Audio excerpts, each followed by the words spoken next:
Hallelujah. इस पर sir जो बीमारों पर हाथ रख दे वो चंगा हो जाएगा। क्यों? इसकी खुराक है। हालेलुया। ये इसकी पावर है। जितना ज्यादा हम इसको अपने अंदर लेंगे उतना ज्यादा हम ताकतवर हो जाएंगे। दुष्ट और दुष्ट की सेनाएं देख कर भागेंगी। हालेलुया। इसलिए इसको जितना ज्यादा हो सके आप खाइएगा, इसको मत खाइएगा। ये इंसान को कमजोर कर रहा है इन दिनों में, प्रभु से लोगों को दूर कर रहा है इन दिनों में। इसको सही इस्तेमाल कीजिए, है ना, जरूरत के लिए इस्तेमाल कीजिए। लेकिन बहुत से लोग आज में डूब गए, घुस गए, तैरना भी नहीं आ रहा है। कई लोग चले गए अंदर, आत्मिक जीवन खत्म हो गया उनका, परमेश्वर से दूर हो गए वो। कौन? ये भी शैतान का हथियार है। अगर आप इसको परमेश्वर का हथियार बनाएंगे तो बहुत अच्छा रहेगा। हालेलुया। इसको अगर आप परमेश्वर के राज्य के इस्तेमाल करेंगे तो बहुत अच्छा रहेगा।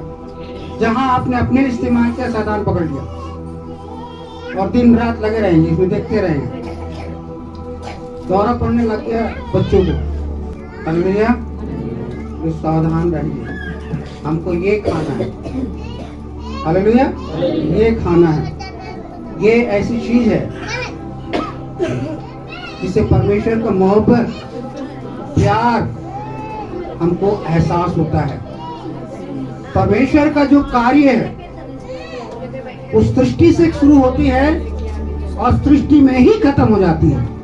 हालेलुया। मतलब परमेश्वर ने इस संसार को जब बनाया, उत्पत्ति की किताब में अगर जाएंगे तो संसार को बनाया और प्रकाशित वाक्य में जाएंगे तो इस संसार को खत्म करके एक नया संसार को जन्म बनाना, नया युग, नया यरूशलेम। हालेलुया। तो कहने का कारण क्या है? परमेश्वर की जो रचना है सृष्टि से आरंभ और सृष्टि बनाकर ही खत्म होता है। दूसरी चीज, परमेश्वर का कार्य मोहब्बत से शुरू होता है और न्याय से खत्म होता है। परमेश्वर मोहब्बत से शुरू करता है और न्याय में खत्म हो जाता है। बाइबल में लिखा है एक दिन हम सबको उसके सिंहासन के सम्मुख खड़ा होना है। चाहे किसी भी देश का हो, किसी भी राज्य का हो, किसी भी जाति का हो, कोई भी धर्म का हो, सबको एक दिन उसके सामने खड़ा होना है। तो ये परमेश्वर का मोहब्बत है।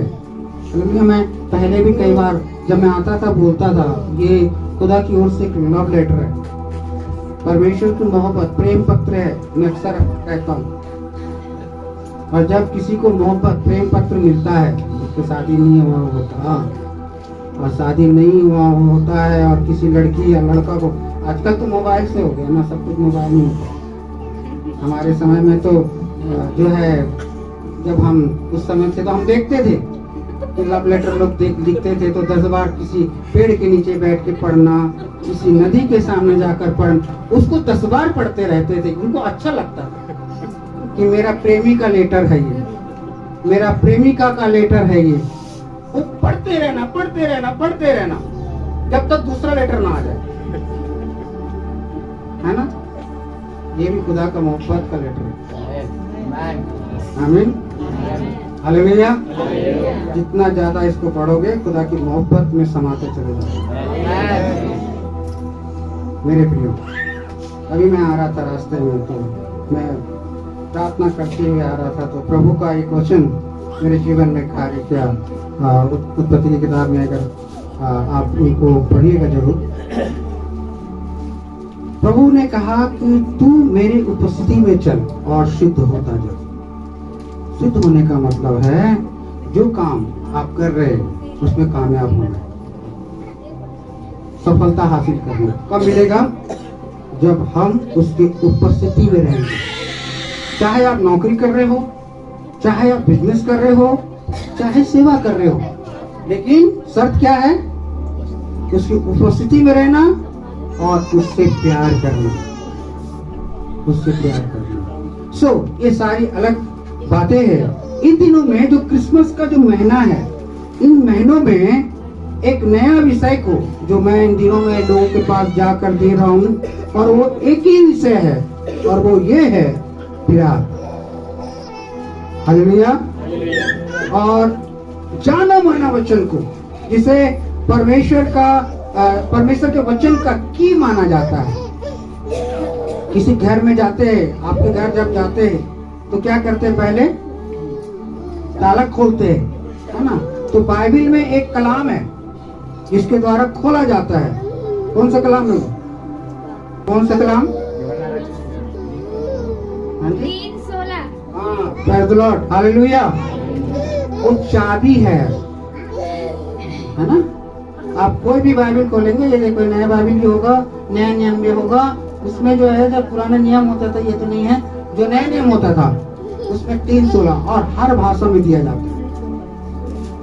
यूहन्ना 3:16 परमेश्वर की मोहब्बत का पैगाम है। क्या लिखा है उसमें? परमेश्वर ने चाहता है एकलौते पुत्र को दे दिया। पूरा बोलिए। परमेश्वर ने जगत से ऐसा प्यार आमीन, आमीन। जो कोई उस पर विश्वास करे वो नाश ना हो, परंतु अनंत जीवन पाए। और लिखा है यूहन्ना 1:12 में, जितनों उसे ग्रहण किया उन सभी को प्रभु यीशु मसीह ने परमेश्वर के संतान होने का अधिकार दिया है।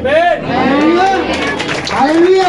अगर आप परमेश्वर अर्थात यूहन्ना 1:12 के अनुसार प्रभु यीशु मसीह को ग्रहण किए हैं, प्रभु यीशु मसीह को अपने जीवन में लेकर आए हैं, तो आप परमेश्वर के संतान, आप परमेश्वर के बेटा, आप परमेश्वर की बेटियां हैं। हालेलुया। आप मामूली इंसान नहीं हैं, आप मामूली लोग नहीं, अगर यीशु मसीह आपके जीवन में है तो।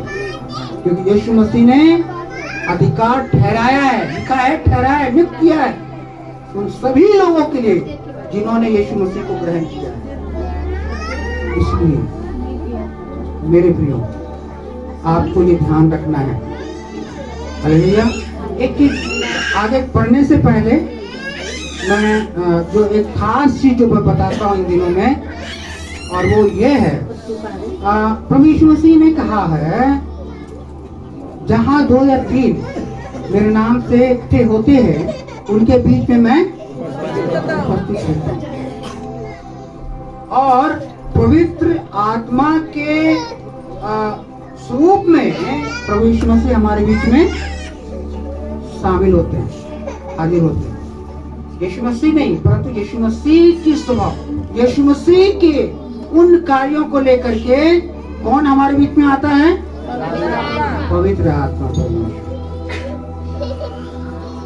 और प्रभु यीशु मसीह ने पवित्र आत्मा परमेश्वर के विषय क्या कहा? कुछ मालूम है? नहीं, मैं आपको एकदम खास बात बताना चाहूंगा। यीशु मसीह ने कहा, सबकी निंदा, सबका अपमान क्षमा की जाएगी, परंतु पवित्र आत्मा का अपमान कभी क्षमा किया नहीं। तो अगर इस चीज को बड़े गौर से सुनना और बड़े गौर से ध्यान में रखना, इस समय में कौन उपस्थित है? पवित्र आत्मा। तो अगर हम उसकी रिस्पेक्ट नहीं करेंगे तो हम क्या कर रहे हैं? उसको अपमान कर रहे हैं। अगर हम उसका आदर नहीं कर रहे, है ना? अगर आप लोग मेरा आदर नहीं करते तो मैं भी चला गया भाई। जहाँ आदर नहीं वहाँ बैठ के क्या करना, रह के क्या करना? और जाने के बाद कितना भी आप लोग बुलाते, पास्टर जी आ जाइए, कोई बात नहीं, फिर बुलाते, फिर बोलते अरे अंदर जाके बैठना, मैं बैठता क्या? फिर बुलाते आप मेरे को, फिर बोलते पास्टर जी उधर जाके बैठे ना, आपको सुनाई नहीं दे रहे क्या? मैं बैठता। ऐसा ही होली स्पिरिट पवित्र आत्मा के साथ हम करते हैं। हम आराधना तो कर रहे हैं, इबादत तो कर रहे हैं, लेकिन हम उसका आदर नहीं कर रहे।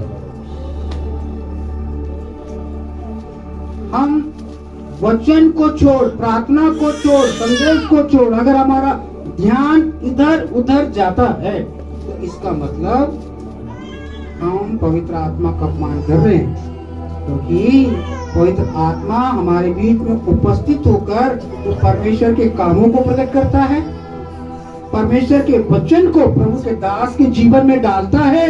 क्योंकि आप सबके कमी को मैं नहीं जानता, आपके जीवन में क्या है मैं नहीं जानता, आपके परिवार में क्या है मैं नहीं जानता, आपके मन में क्या चल रहा है मैं नहीं जानता, लेकिन पवित्र आत्मा जानता है। तो यहाँ मौजूद है, वो जानता है, और इसलिए वो क्या करता है, परमेश्वर के दासों के द्वारा उन वचनों को देता है जिससे लोगों की तकलीफें दूर हो जाए, जिससे परमेश्वर का कलाम, कहते हैं ना परमेश्वर का कलाम बातें करता है। कौन बात कर रहा है? परमेश्वर बात कर रहा है। तो वो ऐसे कलाम देगा, ऐसे वचनों को देगा कि आपको लगेगा कि परमेश्वर मुझसे बात कर रहा है। वो कब होगा? जब हम पवित्र आत्मा परमेश्वर का आदर करेंगे। आप उस समय आपको पास्टर मनोज या पास्टर संतोष नजर नहीं आएंगे, उस समय लगेगा कि परमेश्वर मुझसे बात कर रहा है। और उसके लिए हमें क्या करना पड़ेगा? हमें आदर करना पड़ेगा, रिस्पेक्ट करना पड़ेगा। किसका? इसलिए कभी भी बच्चे हो, जवान हो, बुजुर्ग हो, बड़े हो, जब संगति में आते हैं, एक डर, बाइबल में लिखा है डरते हुए उसके कदमों में आना है, भय खाते हुए उसके कदमों में आना है। आज बहुत से लोग इबादत के जगह में डरते नहीं है परमेश्वर से, उनको मालूम ही नहीं है कि पवित्र आत्मा परमेश्वर हमारे बीच में है। उनका अपमान हो रहा है। एक व्यक्ति को अपमान करने के बाद आप कहेंगे कि मुझे आशीष दो, तो कहां से मिलेगा? आशीष देने वाले का हम अपमान करेंगे तो आशीष मिलेगा? तो सबसे महत्वपूर्ण चीज है पवित्र आत्मा परमेश्वर हमारे बीच में है। इसलिए याद रखिएगा कि आप उसकी आदर करेंगे। आदर करने का मतलब मोहब्बत करना। इसलिए प्यार करो, वो सब काम आपका सफल करेगा। हालेलुया। आप उससे मोहब्बत करो, आपकी अगुवाई करेगा, वो आपके लिए रास्ते तैयार करेगा, आपके लिए मार्ग तैयार करेगा, आपके लिए नौकरी तैयार करेगा, आपके परिवार का सारा लड़ाई झगड़ा खत्म कर देगा वो। हालेलुया। क्योंकि वो खुदा है। तो इसलिए मेरे प्रियो इस चीज का ध्यान रखना। अब मैं आऊंगा अपने विषय में। यूहन्ना रचित सुसमाचार 3:16 हमने पढ़ा, जिसमें लिखा है कि वो हमसे मोहब्बत करता है। हालेलुया। कौन? जो आकाश और जमीन का बनाने वाला परमेश्वर है, जिसने सारी सृष्टि को बनाया, जिसने तारों को बनाया, जिसने चांद को बनाया। आज इस संसार में जितने भी जीव जंतु, पेड़ पहाड़, जो कुछ भी है, सबको बनाया। उस बनाने वाला परमेश्वर हमसे क्या करता है? प्यार करता है। क्यों प्यार करता है? क्यों प्यार करता है? किसी को पता है? आमीन। हालेलुया। उत्पत्ति 1:27 के अनुसार परमेश्वर ने हमें अपने स्वरूप और अपने समानता में बनाया। हम परमेश्वर के इमेज हैं। इमेज मतलब पिक्चर, फोटो। हम उसके, वो आत्मा है, शरीर नहीं है, लेकिन वो इस शरीर से हम एक दूसरे को देख के जानते हैं कि परमेश्वर ऐसा दिखता है, क्योंकि जो जैसा होता है वैसा ही वो बनाता है। हालेलुया। अभी जैसे भाई मोबाइल में आप वीडियो बना रहे हैं या फोटो खींचेंगे तो जैसा मेरा चेहरा होगा वैसे ही तो आएगा ना। तो हम क्या हैं? परमेश्वर के इमेज है, फोटो है। उसने अपने इमेज, अपने समान, अपने समानता, अपने स्वभाव, अपने चेहरे के जैसा हम क्या किया है? बनाया है। इसलिए परमेश्वर अपने चेहरे को खराब करना नहीं चाहता। इसलिए परमेश्वर मनुष्य जाति को नाश करना नहीं चाहता, क्योंकि मनुष्य जाति का जो इमेज है, समान है, समानता है, वो परमेश्वर है। और इस मनुष्य जाति को बचाने के लिए उसने हर काम किया, मोहब्बत की। कहते हैं जब आदम और परमेश्वर एक दूसरे से मिलते थे, टीकाकार लोग कई किताबों में लिखा है और कई टीकाकार ने लिखा भी है कि जब आदम और हवा परमेश्वर एक दूसरे के साथ बैठते थे तो पहचानना मुश्किल हो जाता था कि इनमें से आदम कौन है और परमेश्वर कौन है। क्यों मालूम? क्योंकि पाप से पहले आदम क्या था? उसके अंदर रोशनी थी। हालेलुया। उसके अंदर रोशनी थी, लाइट था। वो भी आदम भी एक लाइट था, जैसा ये लाइट है। एक ऐसा लाइट जिसको महिमामय कहा जाता है। लेकिन जैसे ही उसने परमेश्वर की आज्ञाओं को टाला, वो लाइट क्या हो गई? और वो एक साधारण सा इंसान बन गया। अगर आप देखें पवित्र शास्त्र बाइबल में तो परमेश्वर ने आदम को संसार के ऊपर अधिकार दिया था। आज जो हम चिड़िया देखते हैं तो किसने कहा था ये इसका नाम चिड़िया हो जाए? आदम ने। जंगलों में जो शेर है, चीता है, हाथी है, भालू है, जो कुछ भी इस संसार के अंदर है, उसका नाम किसने रखा था? उसके मन में जो आया बोल दिया। गुर्रा रहा था ये शेर, इसका नाम शेर हो जाए, है ना। और भालू रीछ था तो कुछ अजीब सा कर रहा था होगा, इसने बोला इसका नाम भालू हो जाए। भालू मतलब वो बाल बहुत है तो भालू कर दिया होगा, है ना। हो सकता है कि भाई उसका बाल बहुत था होगा, इसलिए इसका नाम भालू कर दो, रीछ करो।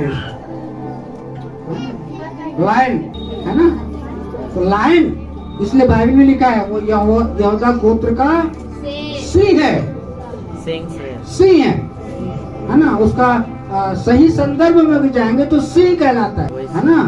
तो सिंह का नाम भी अगर आदम ने रखा तो इसलिए रखा होगा क्योंकि वो राजा के जैसा दिख रहा है गले में जो है, तो उसका मन में जो आया है ना। हम भी बच्चों को जैसे उसके लड़कपन के अनुसार से देखते हैं, वो कोई अगर थोड़ा सा लंगड़ा के चले ये लंगड़ा है ना, कोई थोड़ा हकला के चला तो हकला है, तो जो मन में आया बोल दिए। तो वैसे ही आदम ने भी जो मन में आया वैसा बोल दिया और वो आज तक है। तो कहने का कारण क्या है कि मनुष्य को परमेश्वर ने वो अधिकार दिया जो स्वर्गदूतों के पास नहीं था। हालेलुया।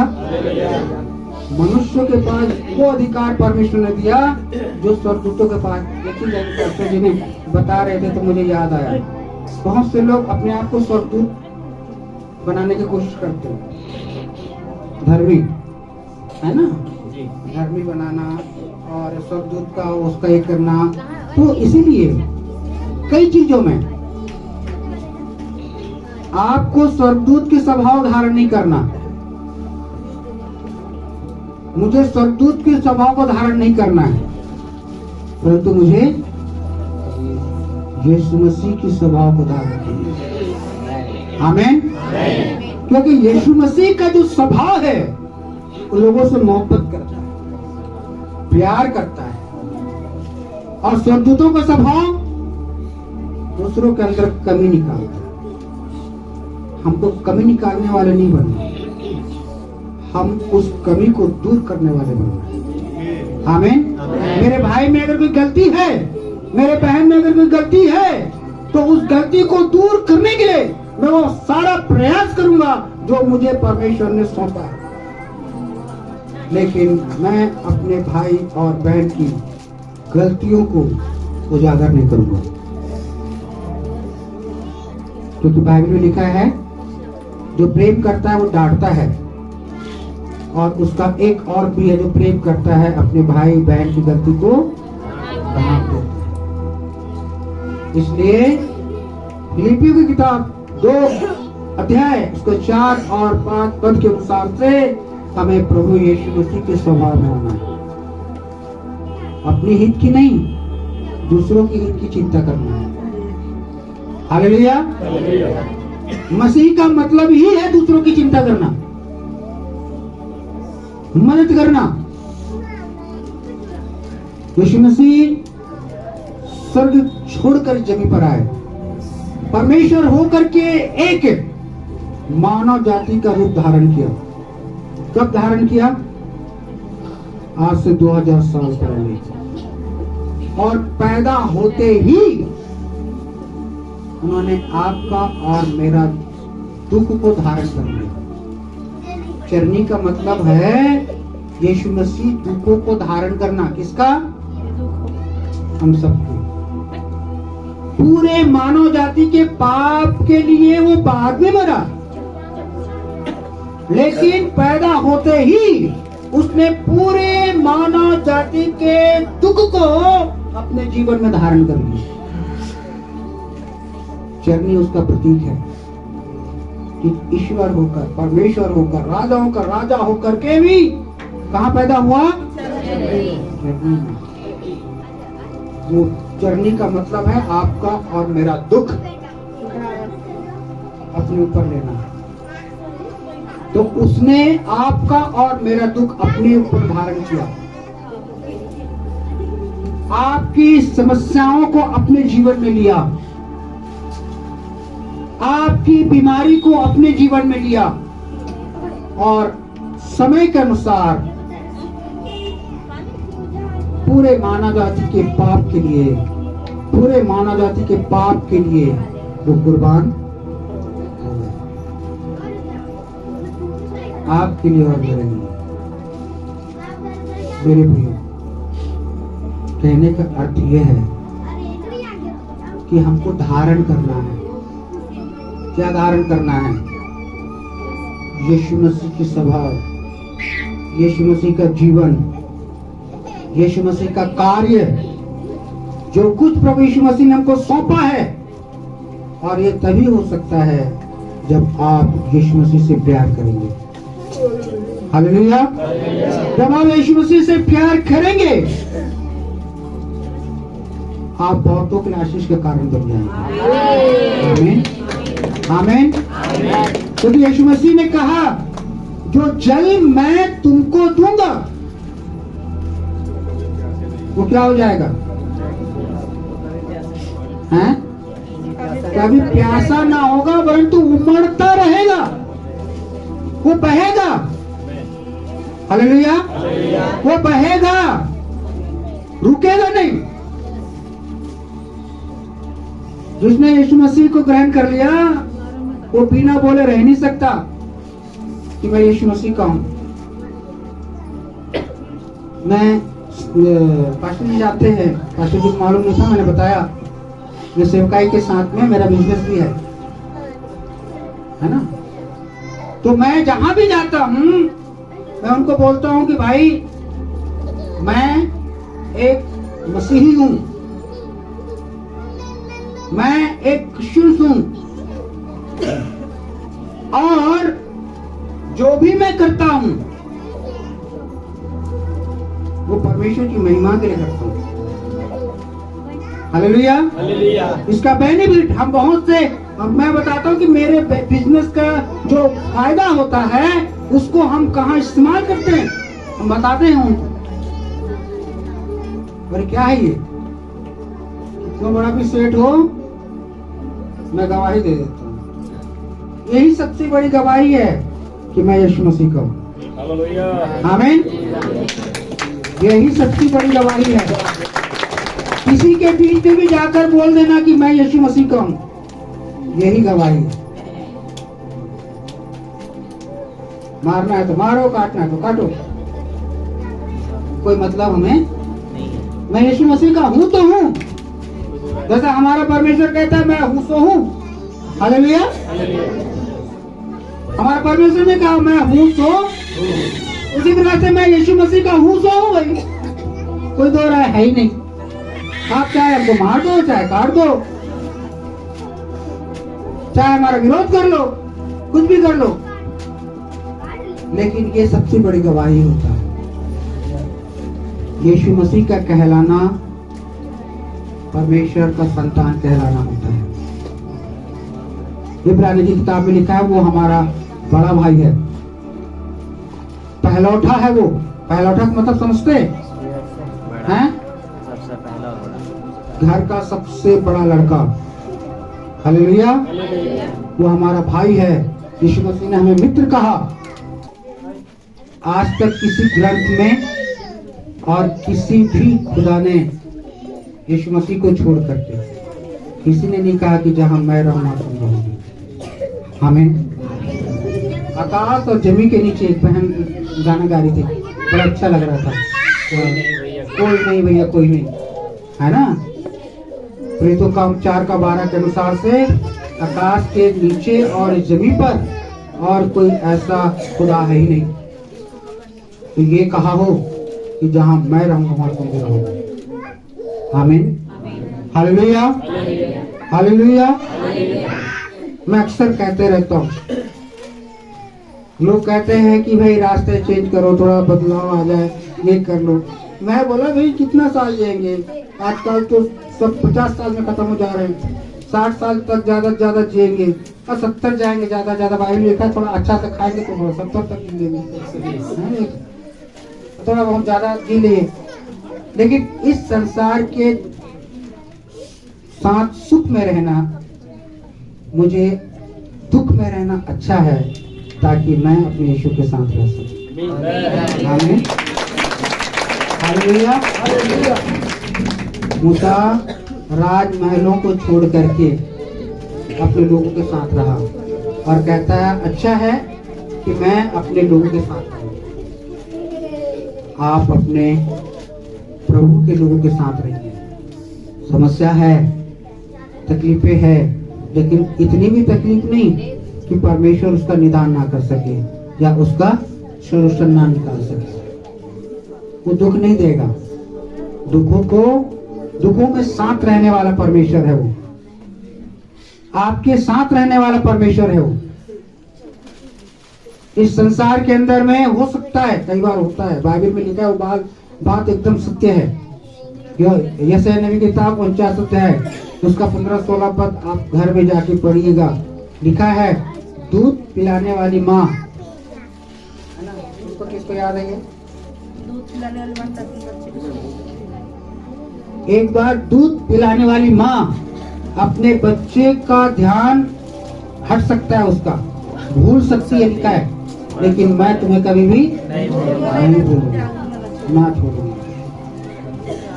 एक संसार होने के नाते नवजात शिशु का ध्यान, माँ खाना बनाते बनाते ध्यान तो है, लेकिन फिर भी ध्यान कहाँ है? किचन की तरफ, खाना बनाने की तरफ कई बार ध्यान हटता है, लेकिन परमेश्वर का ध्यान कभी नहीं हटता। आमीन। हालेलुया। वो कभी भी उसका ध्यान नहीं हटता हमारे जीवन से, क्योंकि लिखा है मैंने तुम्हारे जीवन को, तुम्हारे छवि को अपने हथेली में खोद रखा है। हालेलुया। इससे बड़ा मोहब्बत करने वाला इस दुनिया में कोई है ही नहीं। आमीन। हालांकि इस संसार में नए नए बच्चे ही बोलता हूँ उनको, पुराने बच्चे कैसे नए बच्चे होते हैं तो कई प्रकार के गाना गाते हैं। एक दिन मैं बस पे जा रहा था तो वहाँ एक गाना बज रहा था, कुछ नहीं ये भाता जब रोग ही लग जाता, है ना। तो इंसान को कुछ अच्छा नहीं लगता, खाना पीना सोना। हमें भी रोग लग गया यीशु मसीह का, हमें कुछ अच्छा नहीं लगता, जहाँ जाता है यीशु यीशु करते रहते। हमें कई लोग ऐसे भी होते। एक बच्चा गाना सुन रहा था, बैठे भी खाए जन्नत दिखाए, ये इसका है ना? तो बैठे बैठाए जन्नत देख रहे हो, उसको नहीं मालूम बैठे बैठे नरक दिखाई दे रहा है उसको। हैं? सब कुछ बैठे बैठाए देखते। मोहब्बत क्या है? मोहब्बत परमेश्वर है और वो इसमें प्राप्त होता है। हालेलुया। और वो इसमें है, ये परमेश्वर का लाभ होता है। जितना ज्यादा पढ़ेंगे उतना ज्यादा आप उसके मोहब्बत में शामिल होते जाएंगे। और इसलिए मैं ज्यादा ना बोलकर यही कहना चाहूँगा कि आज से 2000 साल पहले प्रभु यीशु मसीह जगत में आकर के अपना मोहब्बत को दिखलाया है ना? दिखलाने का मतलब कुर्बान हुआ। आप कहते ना भी तुम मुझसे प्यार करते हो तो कोई प्रूफ दो। कोई मर जाते, कोई जहर खा लेते, कोई नस काट लेते, कोई फांसी लगा लेते, कोई बोलते मैं चांद तोड़ के लाऊंगा, कोई बोलते तारे तोड़ के लाऊंगा, पता नहीं क्या क्या तोड़ के लाएंगे, है ना? प्रूफ मांगते, लेकिन वो प्रूफ खत्म हो जाते। लेकिन यीशु मसीह ने ये चीज को दिखाया, मैं तुम्हें कितनी मोहब्बत करती हूँ। उसने अपना दिल, है ना, दिल निकाल कर दे दिया। दिल में क्या कर दिया गया? छेद कर दिया। छेद करके देख लो भैया, मेरे दिल में तुम ही हो। मैं बोल रहा हूँ ना ये बात, तो मेरा रोटी कट हो गया। यीशु मसीह कह रहा है दिल के अंदर देखो, मेरे अंदर तुम हो। मैं तुमसे मोहब्बत करता हूँ, मैं तुमसे प्यार करता हूँ। यीशु मसीह के जैसा मोहब्बत करने वाला इस दुनिया में ना कोई था, ना है और कभी रहेगा। इसलिए उसकी मोहब्बत में बने रहो। आखिरी कलाम दे करके मैं बैठना चाहूंगा। यूहन्ना रचित सुसमाचार 15 अध्याय उसके 7 पद को हमेशा याद रखना। यूहन्ना रचित सुसमाचार 15 अध्याय उसके 7 कलाम को हमेशा याद रखना। क्या लिखा हुआ है? पढ़िए।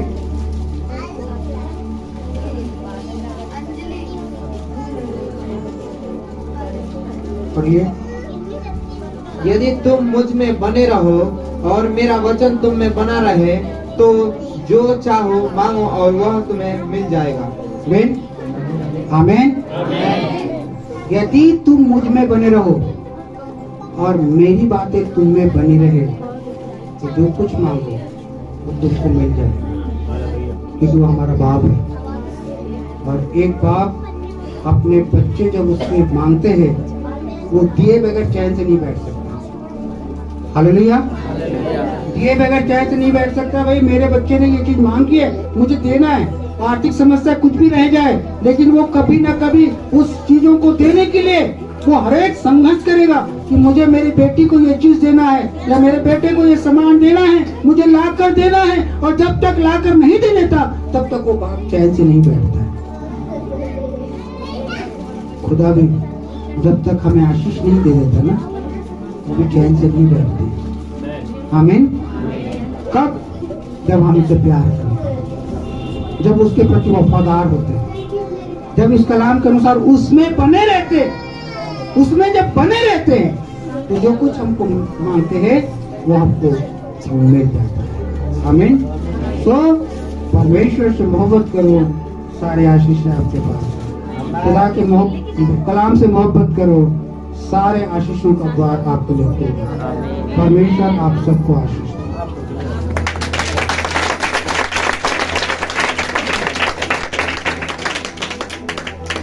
हालेलुया। बोलो प्रभु यीशु मसीह की। काफी लोग मेरी है भैया। हालेलुया। बोलो प्रभु यीशु मसीह की। एक वचन निकाले सभी कोई। मत्ती रचित सुसमाचार 3 अध्याय उसका 16 पद। हालेलुया। कितने लोग भूखे हैं? कितने लोग आत्मा से भरना चाहते हैं? कितने लोग चंगाई पाना चाहते हैं? तैयार हो जाओ, यीशु मसीह देने के लिए तैयार है। आमीन। वो कहता कल नहीं दूंगा, आज नहीं दूंगा। आमीन। हालेलुया। तो देने वाला परमेश्वर है। अभी परमेश्वर के दास शुरू में वचन क्या बताए थे?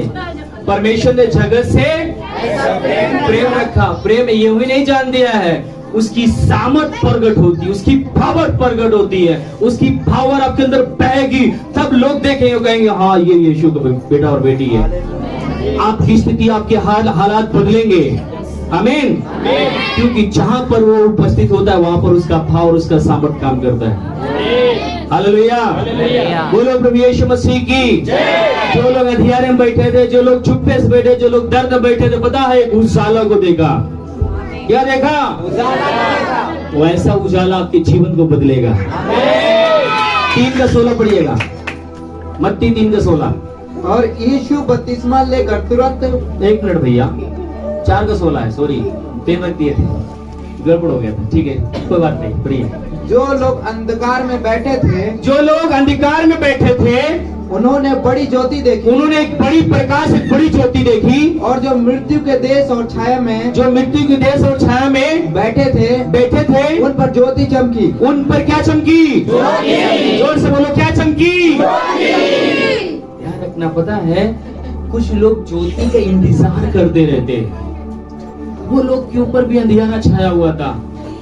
हम लोग पता है क्या सोचते हैं? इस ज्योति की बात करते हैं, सूरज की ज्योति की बात करते हैं। पर एक ज्योति ऐसी है जो आपके स्थितियों के, आपके हालात को, आपके सारी उन चीजों को बदल के रख देगा जिसकी आप अंदर से भूखे और प्यासे हैं। आमीन। पता है हम लोग जाते हैं कहीं कई ऐसे जगह जाते हैं, हमको वो शांति नहीं मिलती, वो आनंद नहीं मिलती है, वो सुकून नहीं मिलता है। परंतु जब परमेश्वर की हुजूरी में, परमेश्वर की उपस्थिति में जब जाते हैं ना, तो सब अपने आप बदलना शुरू हो जाता है, हालात बदलना शुरू हो जाता है। लोग पकड़ के लेकर आते हैं किसी व्यक्ति को, लोग चारपाई पर लेकर आते हैं, पर ऐसी ज्योति चमकती है जो हड्डियों के अंदर काम करता है, जो मांसपेशियों के अंदर काम करता है। कुछ लोग ऐसे ही बैठे हुए, कुछ लोग ऐसे परिवार में एक बच्चे को लेकर बैठे हुए थे अपने घर में, 1 दिन से नहीं, 2 दिन से नहीं, कई सालों से। पर पता चला एक ज्योति जिसका नाम है यीशु मसीह कहीं प्रचार कर रहा है, 4 लोगों ने कांधे पर लेकर गए। एक ऐसा अंधकार उसके जीवन में था, न डॉक्टर न हाकिम कोई भी उसके जीवन को उजला नहीं कर सकता, कोई आनंद से नहीं भर सकता था। पर जैसे यीशु मसीह के सामने उतारा गया, बाइबल बताती यीशु मसीह बोला, जाओ तेरे बाप। एक ऐसी ज्योति चमक गई और उठकर खड़ा हुआ, जिस चारपाई पर लाया गया उस चारपाई को लेकर दौड़ना शुरू किया। हालेलुया। कुछ बिजनेस पूछा हुआ है, कुछ नौकरी गड़बड़ है, कुछ स्थितियां गड़बड़ है, कुछ हालात गड़बड़ है, पर परमेश्वर का स्पर्श आपके जीवन में काम करेगा और सब कुछ चेंज होगा, सब कुछ स्थितियां बदलेंगी। आमीन। पढ़िएगा फिर से 16।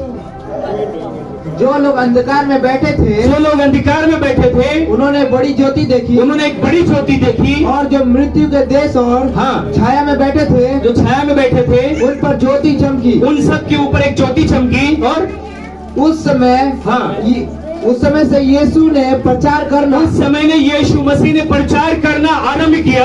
यह कहकर आरंभ किया, मन फिराओ क्योंकि स्वर्ग का राज निकट आया है। क्या करो? ध्यान रखना, उस ज्योति के निकट आने के लिए आपको क्या करना पड़ेगा? सारी स्थितियां, हालात बदलने के लिए क्या करना पड़ेगा?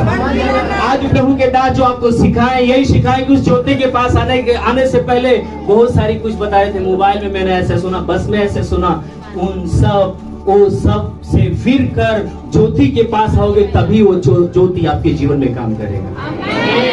हालेलुया। आपको कोई दूसरे रास्ते पे नहीं, वही चीज, वही मार्ग पे मैं लेके जाना चाहता हूँ, जिस मार्ग में खुदा के दास हमें गहराई के रूप में लेके गए, गहराई में सिखाए और समझाए। हालेलुया। आज इन्होंने हमारे लिए, पता है, कई साल इन्होंने मेहनत किया। आज प्रभु को मैं धन्यवाद देता हूँ कि हमारे ऐसे आत्मिक अगुवे आए और हमें उत्साहित किए और हमें सिखाए, बताए। परमेश्वर को धन्यवाद हो कि परमेश्वर ऐसे अगुवे हमें आपको दिए। हालेलुया। बोलो प्रभु यीशु मसीह की। ध्यान रखना, जब वचन को आप अपने जीवन में जब खोलते हैं परमेश्वर के लिए कि प्रभु ये वचन मेरे लिए है, और आज जो मेरी अंधकार मेरे जीवन में, जो समस्या है मेरे जीवन में, आज वो जाने वाला है, वो कल नहीं जाएगा, वो आज जाएगा। आमीन। क्योंकि जहां पर अंधकारा होगा, ध्यान रखना, कई बार लोग सोचते हैं ना कि सब कुछ खत्म हो गया, सब कुछ गड़बड़ हो गया, सब कुछ नाश हो गया, पर पता है परमेश्वर का ज्योति अभी चमकी नहीं आपके ऊपर, परमेश्वर का काम अभी प्रकट नहीं हुआ। कई बार यीशु मसीह आपके जीवन में जानबूझ के नहीं आता है, कई बार जानबूझ के आप बुलाओगे, प्रार्थना करोगे, फिर भी काम नहीं करता है, ताकि लोग देखें कि आप बर्बाद हो चुके, आप खराब हो चुके, आपका सब कुछ लुट चुका है। ऐसे ये कहानी थी, मार्था और मरियम यीशु मसीह के पास संदेश भेजा, यीशु मसीह सुने ही नहीं। सीरियस था, बिल्कुल सीरियस था, हो सकता है कोमा में चला गया होगा, है ना। यीशु मसीह नहीं आया। जिंदा था तब नहीं आया, मर गया फिर भी नहीं आया। 1 दिन बीत गया, 2 दिन बीत गया, 3 दिन बीत गया, जब पता है सारे लोग को विश्वास हो गया, सब लोग काट दिए उसको, सब खत्म, पूरी कहानी खत्म हो गई, तब यीशु मसीह आता है। मरियम, मार्था भी और गांव के लोग सभी लोग बोलते हैं अब क्या होगा, सब तो कहानी खत्म हो गई। बीमार था तब तो आया नहीं, ऑक्सीजन लगा था तब तो आया नहीं, कोमा में था तब तो आया ही नहीं, सांस चल रही थी तब तो आया नहीं, अब तो मर गया, अब तो दफन हो गया। 1 दिन बीत गया, 2 दिन बीत गया, 3 दिन बीत गया, अब तो उसके अंदर से क्या आती होगी। ऐसा ही कुछ आपके जीवन में, ऐसा ही कुछ आपके लाइफ में कुछ अधिकार है, पर परमेश्वर कहता है जो मनुष्य के लिए संभव है वो परमेश्वर के लिए संभव है। लाजर की तरह आपके जीवन में उन हर एक हालातों को उठाकर खड़ा करेगा, बदल कर खड़ा करेगा वो। हालेलुया, क्योंकि वो ज्योति वही है, उसका काम यही है। वो ऐरा गहरा नत्थु खैरा नहीं है, वो हर एक स्थितियों को बदलता है। यहाँ पर मैंने कई ऐसे अद्भुत अद्भुत कामों को देखा है, मैंने परमेश्वर के अद्भुत उपस्थिति को देखा है, लोगों के जीवन में सब कुछ निकलते हुए देखा है। हालेलुया, बोलो प्रभु यीशु मसीह की जय। मेरे प्रिय, परमेश्वर की पावर यहाँ पर है, परमेश्वर की सामर्थ्य यहाँ पर है। क्या आप विश्वास करते हो उस स्त्री की तरह कि प्रभु सिर्फ तेरे आंचल को छूंगा और मैं आज तेरी आशीष को मैं ग्रहण करूंगा। जो भी स्थितियां, जो भी हालात है मेरे जीवन से, आज जो भी मेरे विरोध में वो सब समाप्त होने वाली है। आमीन, हालेलुया। मेरे प्रिय, जब कोई भी परमेश्वर का जन हमारे बीच में आता है तो निश्चय कुछ अद्भुत होता है, कुछ ज्योति है, प्रकाश है। 2 जन परमेश्वर के लोग यहाँ पर हैं, पर वो निश्चय कुछ आपके जीवन में अद्भुत करेंगे। आमीन। क्या आप विश्वास करते हो कि प्रभु कुछ करने जा रहा है, कुछ होने जा रहा है, कुछ अद्भुत होगा। मुझे नहीं पता अंधकार क्या है आपके जीवन में। हो सकता है कि आप सोचे हो कि अब कुछ नहीं हो सकता है। मार्था और मरियम की तरह बोलने के बावजूद भी प्रभु यीशु मसीह कह रहा है। अभी उसको जब मैं पढ़ रहा था एक बार पास्टर जी, तो परमेश्वर को पता क्या मुझे बातचीत कर रहा था। यीशु मसीह कह रहा है, मरियम, मार्था, तेरा भाई क्या हो जाएगा। यीशु मसीह कह रहा है वो जिंदा हो जाएगा। मरियम कह रही नहीं नहीं नहीं नहीं नहीं, मतलब यीशु मसीह कह रहा है वो हो जाएगा, वो कह रहा नहीं नहीं नहीं होगा। कई बार आपका मानसिकता ऐसा ही है कि ये काम नहीं होगा आपका। कई बार आप सोच सकते हो कि ये नहीं होगा क्योंकि आपके आंखों के सामने लाजर मरा है, आपने कफन उसके ऊपर डाला है, आपने मिट्टी उसके ऊपर डाला है, आपके सामने सब कुछ, उसका काम समाप्त हुआ है। डॉक्टर भी हाथ उठा दिया कि कुछ नहीं होगा क्योंकि मर चुका है वो।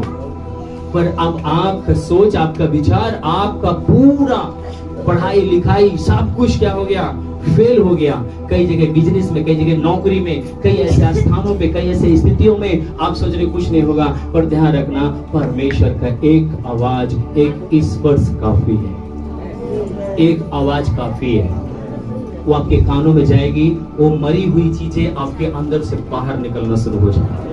वो जीवित होकर आपकी उम्मीदें जो मर चुकी है वो जिंदा होंगी, आपके हौसले जो टूट गए वो उम्मीदें बढ़ जाएंगी। आमीन। कि परमेश्वर आपके लिए सब कुछ कर सकता है, परमेश्वर के लिए सब कुछ संभव है। वो कल नहीं करेगा, वो आज नहीं करेगा, वो अभी करेगा। हालेलुया, बोलो प्रभु यीशु मसीह की। मेरे प्रिय, एक जगह नहीं, मैं कई जगह, जहाँ परमेश्वर मुझे कई जगह ले गया। अभी आपने वीडियो में देखा होगा, मैं जब प्रयागराज में गया, जब वहाँ प्रचार कर रहा था, मैं प्रार्थना करते ही एक भाई जोर से आता है, तोड़ते हुए आता है, बोलते पास्टर जी आज तक लाइफ में कभी नहीं हुआ, 10,000 का वोल्टेज मुझे छुआ है। मैंने कहा यार 10,000 का वोल्टेज, 50,000 मतलब उतना 10,000 बोल रहा था ना, कितना बोला था, 10,000 ऐसा 10,000 का वोल्टेज मुझे छुआ है। मैंने कहा ये कैसे, बोला ऐसा करंट लग रहा, अभी भी मैं काबू में नहीं हूँ। तब तक दूसरा आता है, बोलता है अभी अभी देखो मेरे यहाँ पर इतना बड़े गिल्टी था, अब नहीं है। हालेलुया। ये पता है क्यों? क्योंकि परमेश्वर आपके अंदर एक भूख को पैदा करता है, एक प्यास को पैदा करता है। कौन सी भूख? आपके अंदर कौन सी भूख है? अगर आप चंगाई के लिए भूखे हैं तो निश्चय परमेश्वर चंगाई करेगा। अगर आप अभिषेक के भूखे हैं तो आपको अभिषेक से भरेगा। एक बार मैं बसदोरों में प्रचार कर रहा था, 10,000 की भीड़ मेरे सामने थी और उसके अंदर एक भाई बैठा हुआ था। और मैं प्रचार करते करते पता नहीं कौन सी शब्द मेरे होठों से निकला, उस भाई के हृदय को टच किया। उस दिन से आज तक उसने कभी दारू शराब नहीं पिया, सारी नशे छोड़ दिया और एक विश्वासी के रूप में था। और परमेश्वर का बोला आप पास्टर बनोगे। आज उसके पास 150 की कलेशिया है, 150 लोग हैं। क्या नाम है उसका पता है? आपकी जूम मीटिंग में प्रचार भी किया, यहाँ पर भी आके प्रचार किए। एसपी, हालेलुया, बोलो प्रभु यीशु मसीह की जय। मेरे प्रिय, यहाँ पर ऐसा लोग बैठे हुए कि जो पूरा दिल्ली को हिलाने वाले, हिलाने वाले। मैं जानता हूँ बहुत लोगों के अंदर ऐसा सब बीज है, ऐसा ऐसा परमेश्वर का एक अभिषेक आप लोग के अंदर है जो सब कुछ उथल पुथल करने वाला है। हालेलुया, बोलो प्रभु यीशु मसीह में। मैं बताऊं, जब आपका गांव न्यूज में आएगा ना कि फला गांव में ऐसा मीटिंग था और फला व्यक्ति ऐसे कर दिया, तभी इन दिनों का आपको याद आएगा कि हाँ कोई था मेरे बारे में कुछ बोल रहा था। कुछ ऐसा आपके जीवन में अभिषेक देगा। क्या स्थितियां है क्या नहीं, पर एक ध्यान रखो कि अभी इस समय आपके बीच में एक ऐसा तेज, जैसे यहाँ पर लिखा हुआ कि जो अंधियारे में बैठे थे उनके ऊपर क्या आई, ज्योति। ऐसे ही इस समय परमेश्वर का तेज आपके ऊपर उतरने पर। आइए खड़े हो जाए हम सब अपने आप पैरों पे।